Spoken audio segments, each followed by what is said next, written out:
Você com certeza já viu vários gênios por aí, né? Pelo menos assim na televisão, nos filmes, no cinema, nos livros. Tem o gênio da lâmpada do Aladim, tem o gênio do chamito, tem o gênio da esfirra, tem a Ginny, é um gênio mais antiga, tem o Akinator, saudoso Akinator, né? Enfim, né? São vários os gênios que a gente conhece aí pela cultura pop, mas são muito menos conhecidos os gênios de fato, assim, históricos, por assim dizer. Ou melhor, né? São muito pouco conhecidas as histórias ou a história por trás dessas figuras, né? O que são de fato os gênios, o que eram de fato os gênios há milênios atrás, quando essa crença surgiu, e o que são esses gênios até hoje para pessoas que têm essa cultura ainda dos gênios, né? No Islã, os gênios são muito importantes, são figuras centrais ali, aparecem no Alcorão.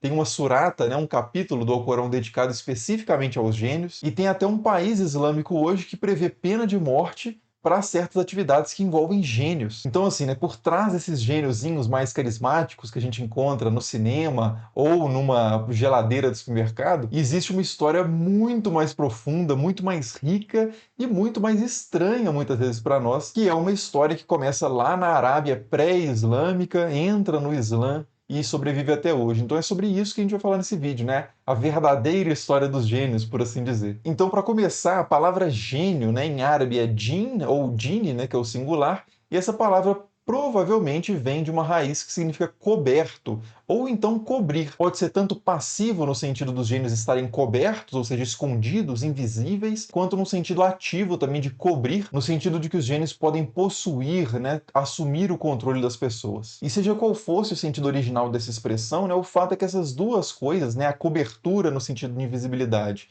e a cobertura no sentido de cobrir uma pessoa, de possuir, de assumir o controle sobre uma pessoa, são características que estão presentes desde as origens aí dessa crença dos gênios lá na Arábia pré-islâmica, né? A Arábia de milênios de anos. Então, falando um pouco sobre as características dos gênios segundo essas crenças antigas, os gênios eram basicamente criaturas que estavam aí por toda parte, principalmente nos locais mais ermos, mais distantes, como os desertos e as montanhas, por exemplo, mas eles não habitavam um outro mundo, uma outra dimensão, não. Eles compartilhavam o mesmo mundo com os seres humanos, mas eles são, em geral, invisíveis para os seres humanos, né? Então, por isso que a gente não percebe a presença deles, ainda que eles possam dar alguns sinais visíveis da sua presença, como, por exemplo, miragens, podem ser sinais de que gênios estão presentes, tempestades de areia, redemoinhos, nevoeiros e outros fenômenos assim desse tipo. E eles também podem se apresentar visivelmente aos humanos, assumindo a forma de animais, principalmente animais associados ao azar, ao mau agouro, ao perigo, como serpentes, escorpiões,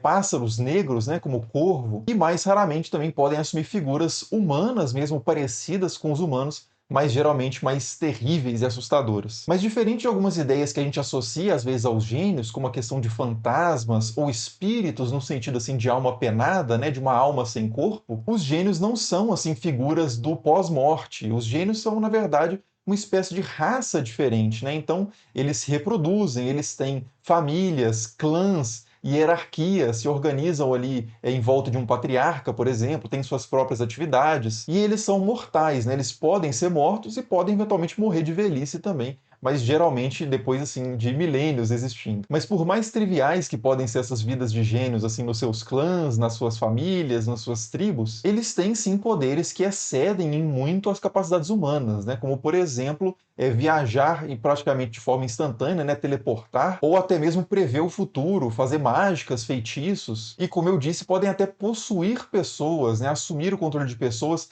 às vezes fabricando ali sonhos e pesadelos na pessoa, ou então realmente assumindo as suas ações ali e obrigando a pessoa a fazer coisas que ela geralmente não faria, né? Inclusive existe uma palavra em árabe para dizer que a pessoa tá louca, que é majnun, que significa possuído por gênios. Então assim, por mais que os gênios geralmente, segundo essas crenças antigas, estivessem vivendo as suas vidas normalmente, cuidando das suas próprias vidas, por assim dizer, poderia acontecer sim interações entre gênios e humanos que poderiam não ser tão positivas. E por isso era muito comum nessa região, né, da Península Arábica ali, dos arredores, e até hoje, de certa forma, ainda é comum que as pessoas queiram evitar contato com os gênios e para isso elas recorrem a certas práticas, assim como o uso de amuletos, talismãs, ou evitam fazer algumas coisas que podem perturbar os gênios, incomodar os gênios e atrair a raiva deles, né? Como, por exemplo, assoviar, principalmente à noite, ou então jogar água dentro de um buraco. Enfim, né? Então existe uma série, uma coleção de práticas ali para evitar o que os gênios podem fazer de mal com os humanos. Mas, por outro lado, tem as práticas também para conseguir o favor dos gênios de alguma forma, para fazer com que os gênios colaborem com as pessoas. E nesse sentido era uma crença comum, por exemplo, que os poetas e os músicos fossem inspirados positivamente pelos gênios. E havia até profetas de gênios, né, por assim dizer, que eram pessoas que tinham uma afinidade com os gênios, pessoas chamadas de Kahin, que é um termo geralmente traduzido como adivinho, e esses profetas eram capazes de ser informados ali pelos gênios sobre o futuro, por exemplo, ou sobre onde que estava algum animal perdido ali do rebanho de alguém para poder ir buscar. Então eram figuras importantes ali na sociedade árabe pré-islâmica, né, que era muito diversa, claro, né, mas em algumas situações você tinha essas figuras que eram os Kahin. Agora, até aqui a gente tem falado principalmente sobre a crença nos gênios na Arábia pré-islâmica, mas claro que quando o Islã começar a se desenvolver e conquistar aquela região toda,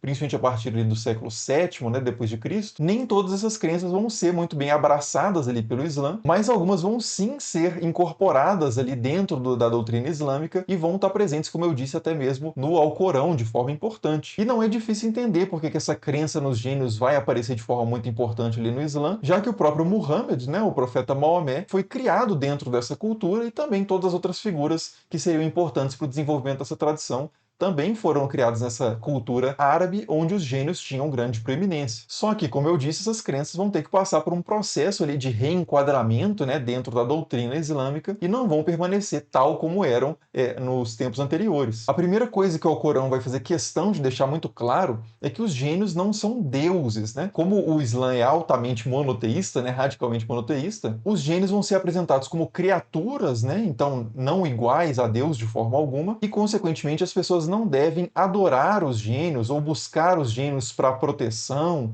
ou qualquer coisa que deve ser feita só em relação a Deus. E essa diferenciação entre Deus e os gênios é deixado claro tanto na história de criação dos gênios quanto na história do fim dos gênios. Porque, segundo o Alcorão, os gênios foram criados por Deus, né? Então Deus tem esse domínio absoluto sobre eles, juntamente com os anjos e os humanos, né? Como criaturas racionais. Então os anjos, segundo o Alcorão, foram criados de luz, os gênios foram criados de um fogo sem fumaça e os humanos foram criados do barro. Então todos eles criados por Deus e, portanto, sob o domínio ali de Deus. E em diversas passagens, o Alcorão também deixa claro que os gênios serão julgados no fim dos tempos, juntamente com os seres humanos. Os anjos não serão julgados, porque eles são perfeitamente obedientes, mas os seres humanos e os gênios, que são ambíguos moralmente, né, podem ser fiéis ou infiéis, bons muçulmanos ou não, esses sim serão julgados, né, e os bons entre eles vão para o paraíso e os maus vão para o inferno. Gênios estarão no paraíso juntamente com os humanos e gênios estarão no inferno juntamente com os humanos. E até aqui, você deve ter reparado, eu não falei de demônios, né? Mas ainda que eu não tenha falado a palavra, eu já me referi de certa forma a eles aqui. Porque na compreensão do Alcorão, na verdade isso é um pouco até dúbio no texto original, mas as discussões posteriores vão acabar chegando a essa conclusão. Os demônios, ou sheitan, ou sheyatin, né, que é o plural, são, na verdade, gênios. E são exatamente os gênios do mal, né? Os gênios que são desobedientes a Deus e, consequentemente, são aqueles que mais perturbam ali os seres humanos, para fazer com que os seres humanos também se rebelem contra Deus, né? São os tentadores. E aqui é interessante destacar um desses demônios, né? Desses gênios malignos, que tem uma proeminência sobre todos os outros, é meio que o patriarca de todos os demônios, que é o demônio, né? O Iblis em árabe, que em muitos elementos ali se identifica bastante com o demônio na tradição judaico-cristã, que, claro, é uma das matrizes culturais também do Islã, né? Só que o Iblis, né, esse Satã, na história contada ali pelo Alcorão, ele se torna o primeiro rebelde contra Deus justamente durante a criação dos humanos. Depois que Deus cria Adão, ele chama todos os anjos para se ajoelhar diante de Adão, reconhecer ali uma certa primazia ali de Adão de alguma forma, e o Iblis vai se recusar a se ajoelhar diante de Adão, né? E Deus vai confrontar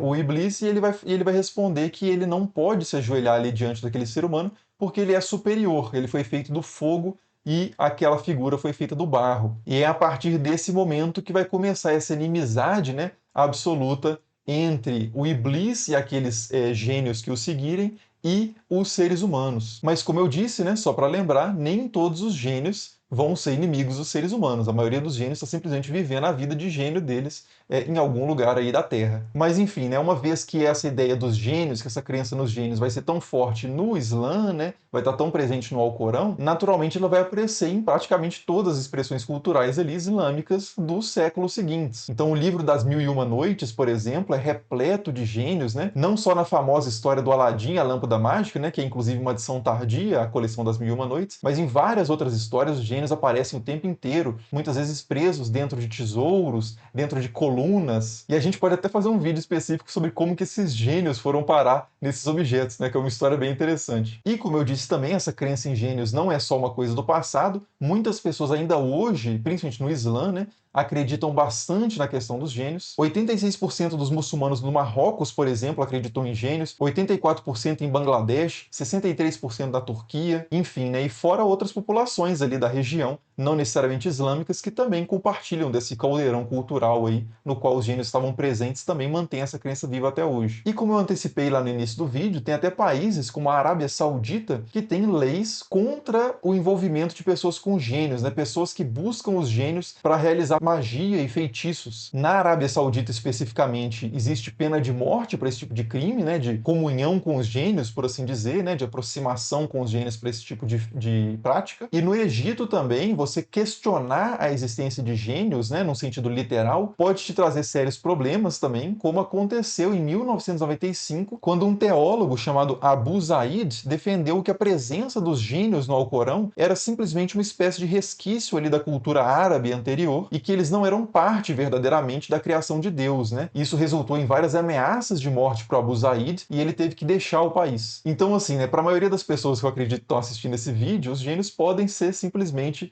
essas figuras carismáticas aí da cultura pop, ou até figuras assustadoras, mas um susto assim meio inofensivo de filme de terror, pode despertar um fascínio, né, mas um fascínio da fantasia, mas por outro lado, como eu acho que ficou bem claro, os gênios podem ser uma questão bem séria também, dependendo de onde você está e da cultura dentro da qual você fala, né? Mas enfim, né, a gente não precisa entrar muito profundamente nisso aqui, eu acho que para esse vídeo tá bom. Por enquanto é isso, muito obrigado aí pela atenção de vocês e até o próximo vídeo. Valeu!